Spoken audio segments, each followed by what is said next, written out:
batin kita, pikiran, otak kita itu ya bisa berefek pada kesehatan fisik.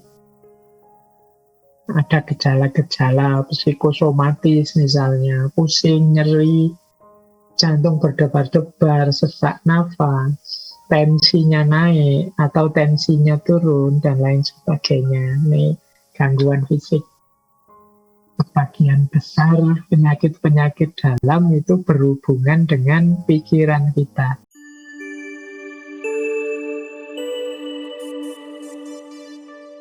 Assalamualaikum warahmatullahi wabarakatuh. Bismillah, teman-teman, mari kita lanjutkan rutinan kita. Saya akan membahas tentang overthinking. Ini juga sebenarnya istilah anak-anak hari ini. Populer sekali di generasi milenial. Overthinking itu ya mungkin kalau zaman dulu orang menyebutnya, kalau bahasa Jawa itu kokean mikir. Terlalu banyak pertimbangan. Kadang menyebutnya kejeron, kemantepen dalam berpikir. Jadi berpikir mendalam itu bagus, tapi terlalu dalam negatif. Berpikir mantap itu bagus, terlalu mantap negatif. Berpikir kritis, kreatif bagus, tapi overthinking.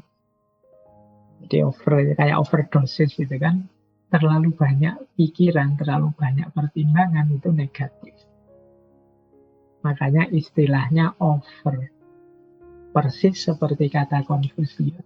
Hidup kita itu sebenarnya sederhana. Kitalah yang membuatnya rumit. Garis-garis besar hidup ini kan sederhana. Kalau sakit, ya berobat. Kalau lapar, ya makan. Kalau ngantuk, ya tidur. Kalau lelah, ya istirahat. Kalau itu banyak sekali hal-hal sederhana, tapi kita sendiri yang bikin rumus yang rumit.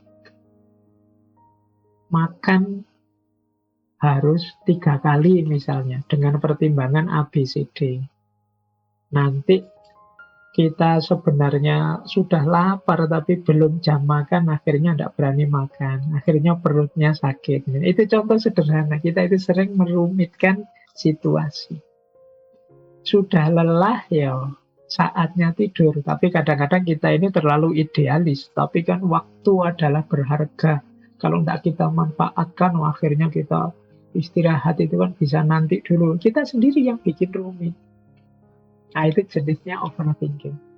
Jadi, overthinking itu satu keadaan di mana seseorang terlalu banyak menghabiskan waktu untuk berpikir tanpa dibarengi problem solving. Pertimbangan terus itu kayak kalau kita rapat tidak ada keputusannya, itu kemungkinan sudah overthinking. Kalau begini gimana, kalau begitu gimana, terus kalau begini, kalau begitu, akhirnya tidak menyimpulkan. Ini namanya overthinking. Nah, jadi kalau diringkas, overthinking itu berhubungan dengan berpikir yang tidak perlu. Ada banyak hal yang tidak perlu dipikir. Jadi misalnya, ini jam 9:04, saya kok lesu ya Pak, kok bolak-balik menguap ya Pak. Itu kan kamu tidak perlu mikir panjang, ya sederhana, kamu ngantuk, selesai tidur saja beres. Tapi kadang-kadang dalam hal-hal seperti ini, kita itu sering malah mikir itu, mengapa ya kok saya ngantuk jam 9, sementara ada orang ngantuk jam 12. Apakah saya ini, ya kok akhirnya dipikir mungkin bisa bikin seminar nasional untuk bahas itu. Kadang-kadang ya coba teman-teman cermati ya tema-tema kajian, seminar di seputar kita itu mungkin banyak hal yang ngapain itu dibahas. Jadi nggak usah terlalu dalam, semua orang juga sudah tahu kok. Nah itu berpikir yang tidak perlu, jenisnya overthinking, atau berpikir yang tidak tepat. Jadi harusnya yang dipikir bagian apanya, tapi kita malah mikir bagian yang lain, itu namanya tidak tepat. Jadi misalnya membahas tentang pengadilan, ada orang dituduh, kemarin saya lihat itu kan, malah yang dibahas tentang jilbabnya. Mengapa ya? Kok sekarang pakai jilbab? Kira-kira dulu pakai jilbab enggak sebelum jadi tersangka? Oh, itu diskusinya rame dan enggak selesai. Ah, itu namanya kan enggak. Loh, kalau urusan pengadilan dibahas tentang ini ditegakkan benar enggak hukum ini, adil enggak hukumnya ini. Tapi banyak hal-hal kecil yang enggak penting kadang-kadang porsinya lebih besar. Apalagi era post-truth hari ini, kita sering berpikir tidak tepat. Nah, terus berpikir terlalu banyak. Jadi berpikir terlalu banyak itu ya sebenarnya ini urusan sederhana saja, simpel saja. Kita saja yang nambah-nambah variabel terus jadi meluas kemana-mana. Sebenarnya ini sederhana urusannya, suka atau tidak suka. Tapi terus melebar kemana-mana. Urusan sosial lah, politik masuk lah, ekonomi lah, dan lain sebagainya. Ini sebenarnya sederhana, ada orang bercanda misalnya. Tapi terus macam-macam, bahas psikologi juga, bahas. Nah, ini namanya berpikir terlalu banyak. Itu juga jenis overthinking. Jadi, mikir yang tidak perlu, mikir yang tidak tepat, mikir yang berlebihan. Nah, ciri-cirinya ini. Kalau teman-teman ingin neliti diri kita sendiri, ya saya tuh masuk overthinking enggak, Pak? Yang pertama apa? Terlalu banyak merenung. Merenung bagus, tapi kata-kata terlalu itu membuat jelek. Itu kayak mahasiswa baru belajar filsafat itu sidik-sidik, ini harus saya cari filsafatnya ini, Pak. Ini harus saya renungkan filosofinya ini, Pak. Nanti apa saja difilsafati. Segala hal difilsafati. Ini nanti jatuhnya terlalu banyak merenung. Kalau punya teman yang sukanya begini, kalau diajak diskusi bisa panjang ngomongnya, pertimbangannya macam-macam, renungannya banyak, itu kemungkinan jatuh pada overthinking. Apalagi kalau merenung saja, tidak ada keputusannya, tidak bisa ngambil keputusan. Jadi pertimbangan ini, pertimbangan itu, kalau ini begini, kalau ini begitu, itu saja. Terus tidak bisa lanjut, berarti keputusannya apa, itu tidak bisa.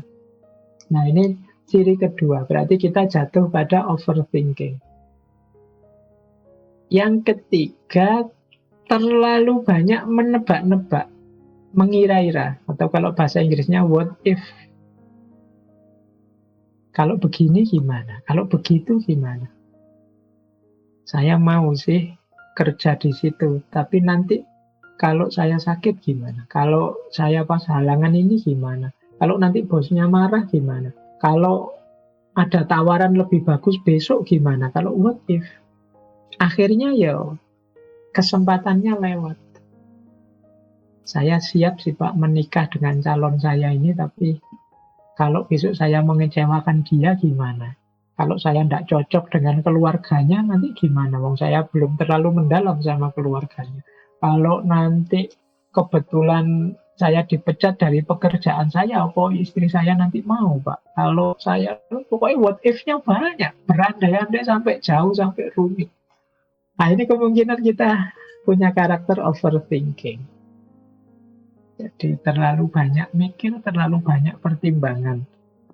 Akhirnya terus tidak jadi nikah-nikah sampai tua, mikirnya terlalu panjang. Mikirnya terlalu macam-macam. Nah, yang keempat, ingin sempurna dalam segala sesuatu. Jadi kalau melihat sesuatu itu selalu dianalisis, dicari sampai hal detail paling kecil. Nanti begitu ada kurangnya, ada kelirunya, ada lemahnya, terus dicendangi, wah ini keliru, ini kurang, ini tidak pas. Kemudian diteliti lagi, wah ini kurang, ini keliru, ini tidak pas. Wah, terus begitu. Dia nyari yang perfect. Kemungkinan orang-orang yang selalu mencari kesempurnaan akan jatuh pada overthinking. Berpikir berlebihan tadi. Jadi ini ciri-cirinya. Jadi silakan teman-teman mungkin menelaah dirinya. Biasanya yang apalagi yang sedang asik belajar filsafat itu tidak sadar jatuh pada overthinking ini. Yo, filsafat itu penting, berpikir merenung itu bagus, tapi tentu saja untuk hal-hal yang esensial. Untuk hal-hal yang penting memang pokok dalam hidup ini. Tidak segala hal harus direnungi secara dalam, secara filosofis. Mau makan saja diskusi filsafat dulu. Mengapa kok kita makan sore hari ini? Makannya kok makan nasi masihan? Apa tidak bisa makan yang lain? Filosofinya apa makan nasi itu? Pokoknya apa-apa dibahas sampai sedalam itu namanya overthinking. Nah, biasanya ini ada teorinya, overthinking itu sering kita lakukan tentang masa depan kita. Nah, masa depan ini itu yang paling besar, paling sering. Apalagi teman-teman yang mahasiswa itu mesti lebih sering berpikir tentang masa depan ini. Melakukan spekulasi-spekulasi, prediksi-prediksi, khayalan-khayalan tentang masa depan. Kalau saya jadi begini nanti gimana ya? Kalau saya jadi begitu gimana ya? Aku sukses enggak ya besok? Kira-kira yang mau nikah sama aku siapa ya? Anakku besok berapa ya? Aku bisa enggak ya punya mobil sekian? Aku punya... Nah, ini sampai kita sumpek sendiri, gelisah sendiri. Nah, ini overthinking namanya. Jadi kita terlalu berlebihan merancang masa depan, mereka masa depan, dan lain sebagainya. Atau yang kedua, kita overthinking, mikir dalam karena kata orang. Kata orang itu nuruti komentarnya orang, nuruti pandangannya orang. Terus kita mikir, wah enaknya gimana ya, baiknya gimana ya, bagusnya gimana. Nah, ini overthinking. Ya misalnya ngaji filsafat ini, kemarin waktu masih suara saya saja, masih rekaman saja, orang-orang banyak, Pak, Mbok yo kelihatan wajahnya, kelihatan yang ngomong gitu loh Pak. Biar meskipun online kita tahu Pak Faiz seperti apa. Mungkin terus teman-teman takmir mikir, saya mikir, ya mungkin teman-teman itu nyamannya kalau ketemu saya. Begitu sekarang Zoom, tampil wajah saya, nanti rame lagi komentar orang. Pak, mending kayak kemarin deh rekaman saja lah Pak. Kalau pakai wajah gini, pakai Zoom gini, nanti banyak distraksi, suara-suara masuk. Jadi kacau ini Pak. Terus kita mikir lagi, wah terus gimana ya enaknya. Loh, ini kata orang ini kalau jadi pertimbangan kita terus bingung. Lama-lama mungkin jadi, waduh, iya ya ngaji ini apa. Nah, ini ya kita mendengarkan kata orang sekali dua kali tidak masalah. Tapi kalau terus-terusan, kita tidak jalan aktivitas kita. Usul oke. Kalau kita rapat itu loh, usul oke, tapi kan kita tidak memberikan waktu rapat sepenuhnya untuk usul. Harus ada momen ketika kita memutuskan. Kalau mendengarkan kata orang terus, tidak putus-putus, ini overthinking kita. Nanti kalau begini gimana? Kalau begitu gimana? Kalau sudah kalau itu bisa macam-macam sudah. Kata orang itu bisa macam-macam sudah. Itu persis ceritanya Nasruddin dulu kan, ketika dia sama anaknya ke pasar, berdua bawa satu keledai, begitu keluar rumah, keledainya dinaiki oleh Nasruddin, anaknya nonton, orang komentar, "Wow, orang tua kok nyari enaknya saja, ndak sayang sama anaknya." Nasruddin pun turun, gantian anaknya yang naik keledainya, dia yang nonton keledainya. Ada lagi orang komen, wah itu anak ndak berbakti, masa orang tua kok disuruh jalan, dia malah yang naik keledai. Akhirnya rundingan, ini enaknya gimana, ya sudahlah kita naiki berdua sajalah keledainya ini, dinaiki berdua. Orang juga komentar, oh dasar orang ndak punya utak, ndak punya akal.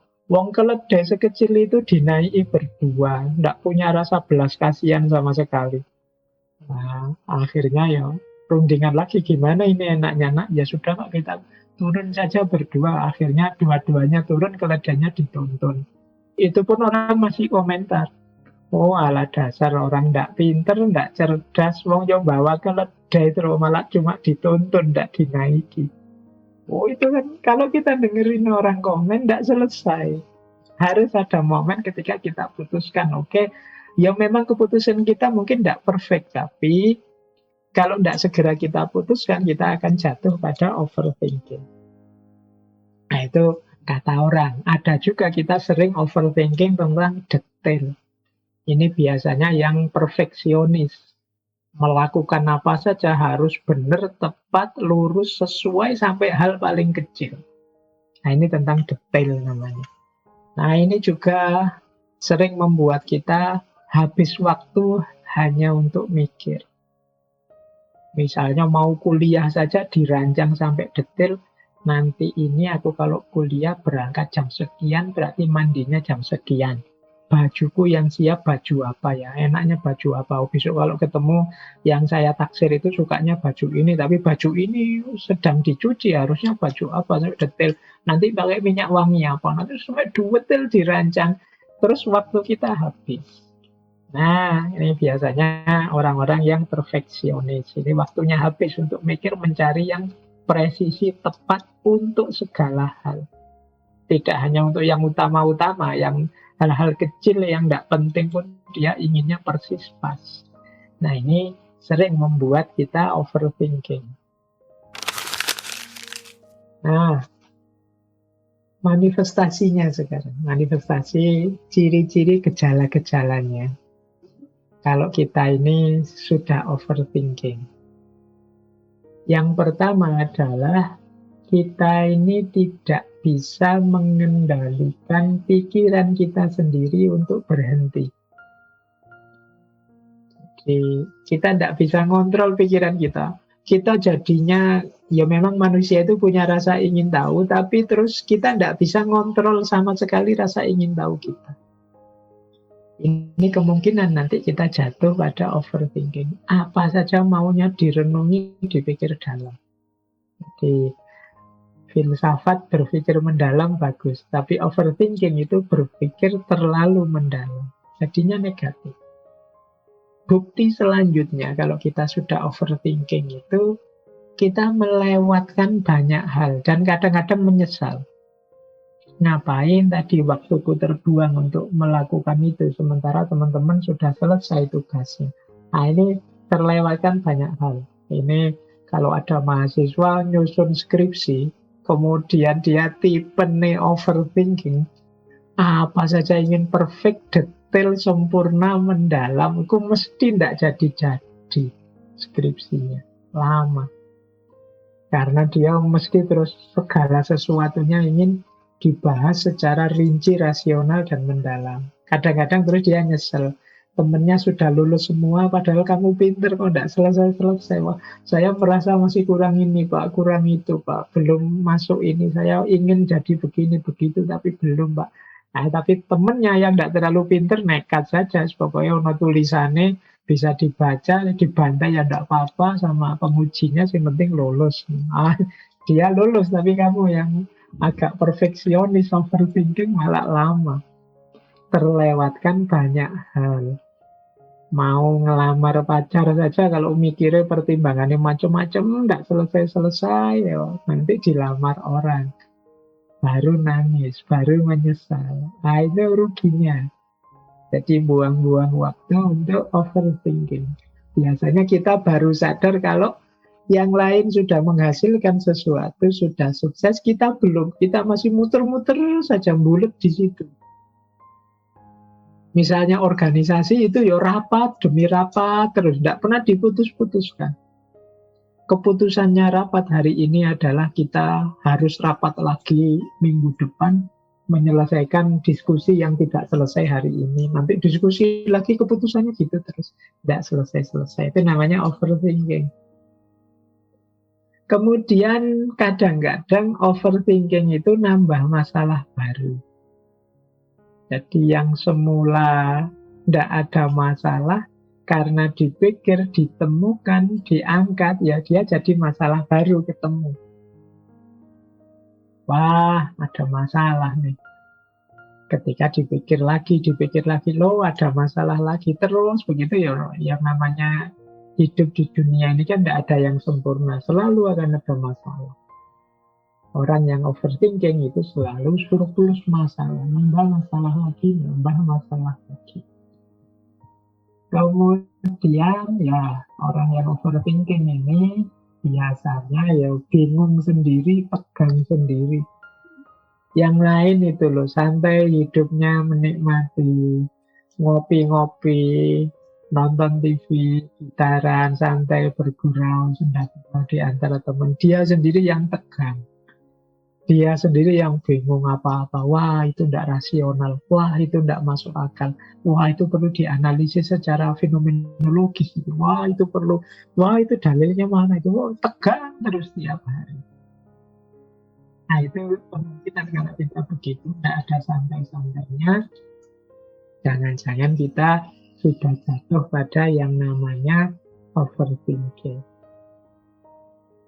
Atau kita sulit dan sering salah kalau membuat keputusan. Karena terlalu banyak pertimbangan. Jadi jangan dikira berlebihan pertimbangan itu selalu bagus. Kadang-kadang ya malah membingungkan. Di momen-momen tertentu ya kita kadang-kadang perlu tegas. Udahlah, kalau memang dipikir terus, tidak ada selesainya. Kita putuskan saja ini, nanti kalau ada masalah, ada resiko, kita tanggung bersama. Kadang-kadang perlu begitu. Tidak harus semuanya ditunggu diskusi sampai matang. Ya seperti saya bilang tadi, kadang-kadang kita ini merasa pas cocok, yang lain bilang tidak cocok. Kita ladeni yang bilang tidak cocok, yang tadi sudah cocok, akhirnya komplain. Akan terus begitu, namanya hidup. Nah, yang terakhir, cirinya kita ini sudah mengalami overthinking, itu kesibukan kita itu lebih banyak pada hal-hal yang kurang penting. Meskipun mungkin kita ngeyel, ini penting, tapi sebenarnya hakikatnya itu tidak penting. Jadi ngapain sih seandainya kita benar atau sukses di situ, terus manfaatnya apa, maslahatnya apa? Seandainya gagal, rugi resikonya apa? Ini kan kita nggak pernah masuk ke situ. Kalau sudah overthinking itu inginnya perfect semua. Inilah yang sering jadi masalah. Jadi kalau ingin tahu kita sudah overthinking atau tidak, antara lain ya, apakah kita mampu mengendalikan pikiran? Apakah kita ternyata sering melewatkan banyak hal dan sering menyesal?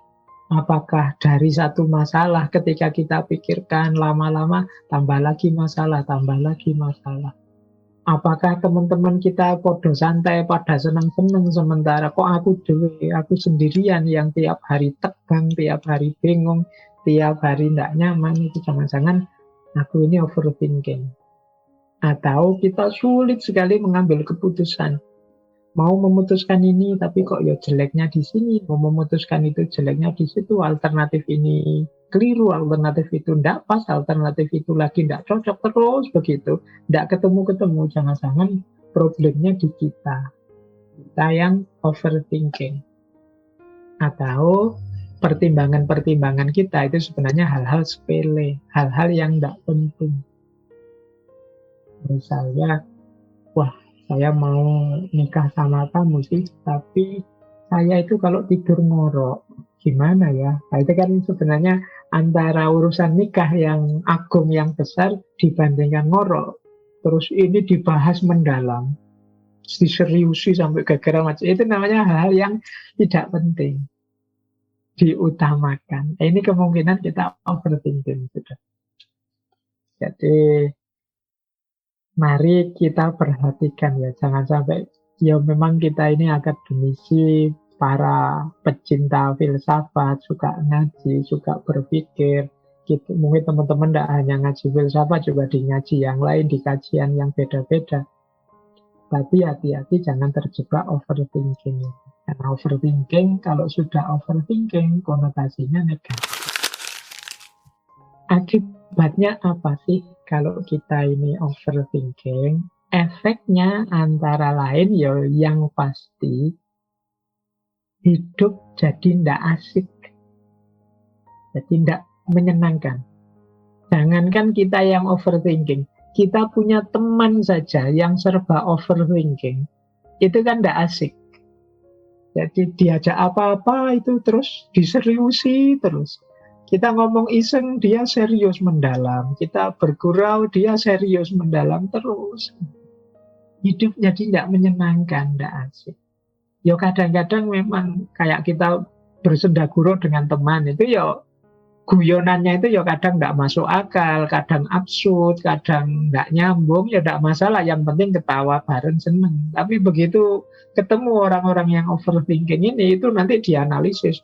Oh, nggak masuk akal itu, masa begitu? Ah, nggak, ya iyalah. Hidupnya jadi nggak seneng. Jadi waktu habis, tegang, lelah, nggak bisa tidur nyenyak, selalu kepikiran. Kepikiran itu dalam istilah Jawanya. Jadi istilah Jawa ada istilah kepikiran. Kepikiran itu berarti jadi bahan pikiran terus-menerus. Dan itu pasti tidak menyenangkan. Nah yang kedua, banyak aktivitas jadi tidak maksimal. Mengapa tidak maksimal? Kita susah untuk fokus dan konsentrasi. Pikiran kita kemana-mana terus. Mikir A, kita kaitkan dengan B, kita kaitkan dengan C, kita terus begitu. Jadi akhirnya kegiatan-kegiatan kita jadi tidak maksimal, tidak to the point. Bahkan kita mungkin sulit berinteraksi dengan orang lain karena gaya kita tadi.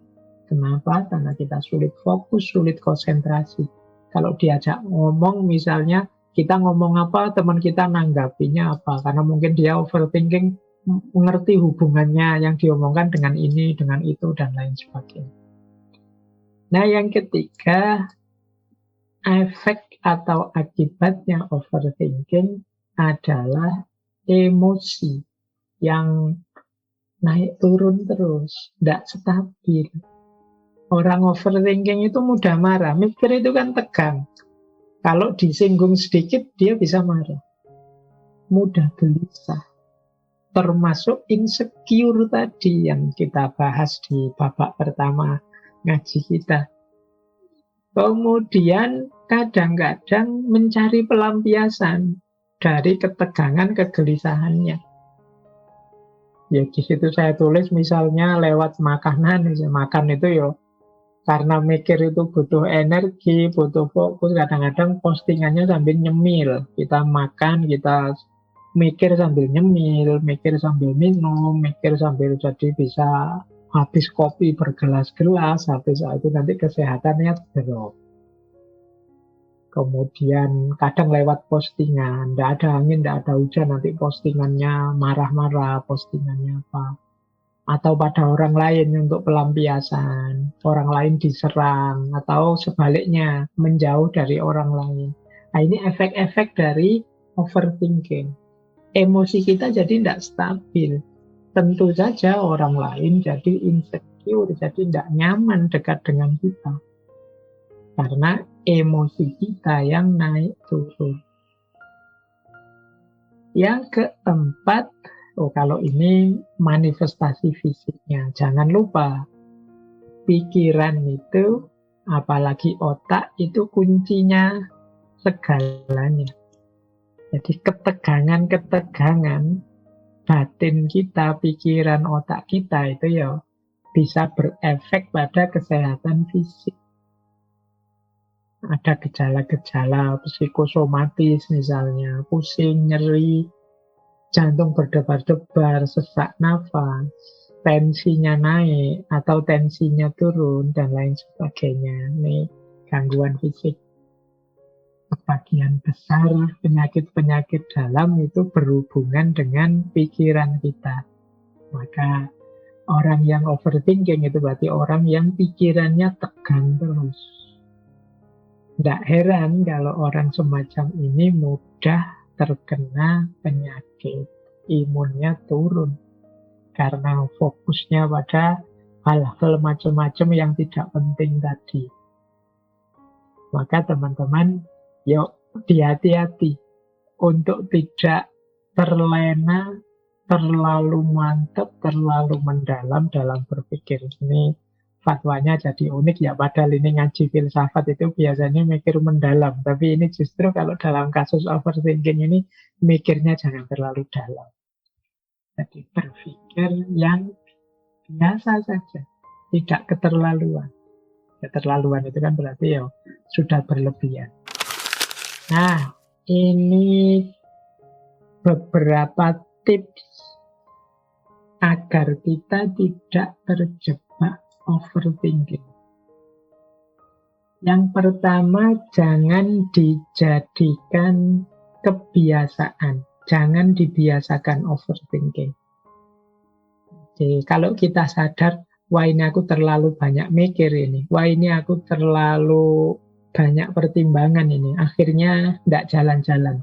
Ya sudah, kita off dulu. Jadi, dan kita usahakan tidak sering-sering begitu.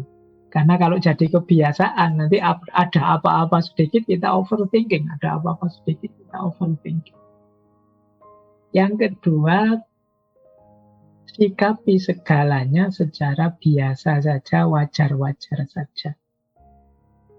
Jadi, ya kalau memang urusan besar, diselesaikan, diuraikan dalam bagian-bagian kecil, kita selesaikan satu demi satu, setahap demi setahap. Ya kayak naik tangga tadi loh, wah ini urusannya sampai masa depan ini, ya kita selesaikan dulu yang di depan mata. Kita selesaikan dulu yang mahasiswa kuliahnya, nanti baru kalau kuliahnya selesai mikir kerjaan, kalau kerjaan sudah dapat mikir istri, setelah itu mikir membahagiakan orang tua, setelah itu mikir betul. Kalau dicampur semua jadi satu dengan judul hidup dan masa depanku, kita akan overthinking pasti. Nah, yuk diawali pelan-pelan saja, setahap-setahap saja. Ada kalanya penting bagi kita untuk mengambil sudut pandang yang baru. Kadang-kadang memang perspektif tertentu itu membuat masalah-masalah baru. Nah, sehingga pikiran kita tidak selesai-selesai, muter bulet di situ. Nah, itu kadang-kadang kita perlu menarik diri. Sudahlah, saya pandang secara berbeda. Nyari cara pandang baru yang lebih segar terhadap masalah ini. Misalnya urusan kuliah, teman-teman mungkin ada yang terancam DO, sudah semester 13, besok 14, proposal saja belum, dan kita gelisah di situ mati-matian. Waduh, ini hancur duniaku, masa depanku rusak. Nah, itu karena mikirnya mungkin hanya dari sudut pandang kuliah yang ke DO. Tapi mungkin kalau kita keluar sebentar, melihatnya dari perspektif berbeda, bisa jadi kita tidak segalau itu. Mungkin, oh iya ya, wong yo banyak kok orang itu yang tidak lulus kuliah tapi sukses. Ada juga yang ke DO tapi terus berhasil di bidangnya. Ada juga yang, nah ini sudut pandang baru namanya.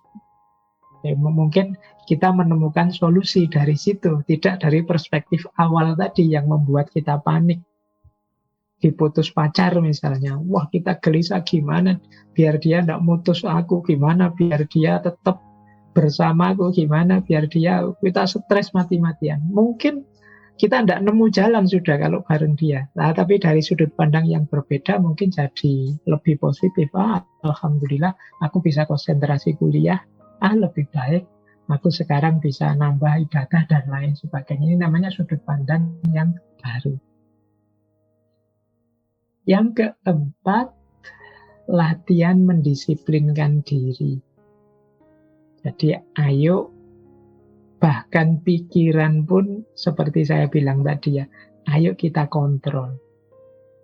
Jadi peran apa yang harus dia mainkan, apa yang harus dia pertimbangkan, dia lakukan. Kita yang bilang stop and go, sudah titik. Sekarang keputusan di tanganku, tugasmu hanya memberi pertimbangan. Nah, ini kita yang kontrol. Kita latihan disiplin. Saya beri waktu, wahai pikiranku, 15 menit untuk menyelesaikan ini. Kalau memang tidak bisa, ya berarti memang perlu ada perspektif yang berbeda. Nggak usah bulat terus di situ. Nah, ini penting latihan begini ini untuk pikiran kita. Dan jangan mudah terdistraksi. Jangan mudah tertarik perhatian pada fokus yang lain. Ini yang saya pikirkan hanya aspek ininya saja. Nanti aspek yang lain nanti dulu. Kalau yang ini selesai atau yang ini buntu, baru ganti ke aspek yang lain. Ini namanya latihan disiplin dalam berpikir. Kemudian bersikap positif dan optimis. Jadi jangan serba negatif. Kita overthinking tadi sebagian besar karena cara berpikir kita yang negatif. Kalau begini gimana? Kalau begitu gimana? Kalau nanti terjadi ini apa kita bisa? Kalau itu yang membuat orang terus jadi overthinking. Mari kita optimis, positif, bahkan mari gembira dan bahagia. Ini akan membantu kita menaklukkan overthinking. Yang terakhir, ayo hidup di masa kini. Jangan dibelenggu oleh masa lalu atau selalu dicemaskan oleh masa depan. Ini yang membuat kita overthinking. Cemas oleh masa depan, menyesal karena masa lalu. Ini membuat kita tidak move on. Mari hidup di masa kini. Hidup di masa kini kita nikmati, kita terima apa yang kita miliki hari ini. Ini akan jadi kunci kebahagiaan kita dan kunci yang membuat kita lepas dari overthinking. Jadi teman-teman, malam hari ini kita belajar 2 hal yang semoga kita masih bisa mengontrolnya, yaitu insecurity dan overthinking. Dua-duanya ini sebenarnya alami, manusiawi, ada dalam diri kita. Asal tidak berlebihan. Berpikir itu kan malah sesuatu yang memang jadi penciri kita. Tapi terlalu banyak berpikir jadi negatif. Orang itu tidak sombong, rendah hati, itu bagus. Tapi kalau berlebihan, jatuh pada insecure, sampai rendah diri, ya jadi negatif. Jadi rumusnya semua yang kita bahas di bulan ini sebenarnya seperti self-love agar tidak jatuh pada egoisme. People pleaser agar tidak jatuh pada pamrih-pamrih pribadi, meskipun tetap berbuat baik pada orang lain. Jadi semua tema kuncinya ada pada batasnya. Jadi kita harus tahu batas, kuncinya di situ. Jadi kunci kebahagiaan hidup kita, baik dengan rumus untuk tidak terjebak pada overthinking, tidak terjebak pada insecurity, tidak terjebak pada people pleaser, atau tidak membenci diri tapi mencintai diri, kuncinya adalah pengenalan kita pada batas-batas. Terakhir, ini ada satu quotes yang menurut saya bagus dari Mark Twain. Ini sudah menjelang jam 10 ya. Ini kata Mark Twain begini, 20 tahun dari sekarang engkau akan menyesal, engkau akan kecewa karena hal-hal yang tidak engkau lakukan dibandingkan hal-hal yang sudah engkau lakukan. Ini kalimat pertama ini maksudnya karena kita insecure, karena kita overthinking, seringkali terus kita jadi pasif, tidak melakukan apa-apa. Ketika insecure, kita merasa rendah diri, minder, jadi pasif. Ketika overthinking juga begitu. Kita sibuk dengan pertimbangan-pertimbangan, kita takut mengambil tindakan. Akhirnya apa? Kata Mark Twain. Mark Twain ini novelis sebenarnya, penulis, juga pengajar. 20 tahun lagi kita akan banyak kecewa karena kita terlalu insecure dan sering overthinking. Kita banyak kecewa karena tidak melakukan apa-apa dibandingkan yang kita lakukan. Yo ada sih hal-hal yang kita lakukan terus kecewa. Tapi yang lebih banyak adalah kita tidak melakukan sesuatu dan kita kecewa karena tidak melakukan apa-apa. Mungkin teman-teman sering merenung, coba zaman SMA dulu saya begini. Coba dari zaman SMP aku sudah begitu. Mesti sekarang aku nikmati hasilnya. Itu namanya menyesal. Kemungkinan ya karena insecurity atau overthinking tadi. Maka kata Mark Twain, lemparkan jangkarmu, kemudian berlayarlah menjauh dari pelabuhan yang nyaman, tangkaplah angin. Nah, kalimat yang terakhir, explore, dream, discover. Menjelajahlah, bermimpilah, dan temukan banyak hal baru. Inilah nanti jadi kunci kebahagiaan kita.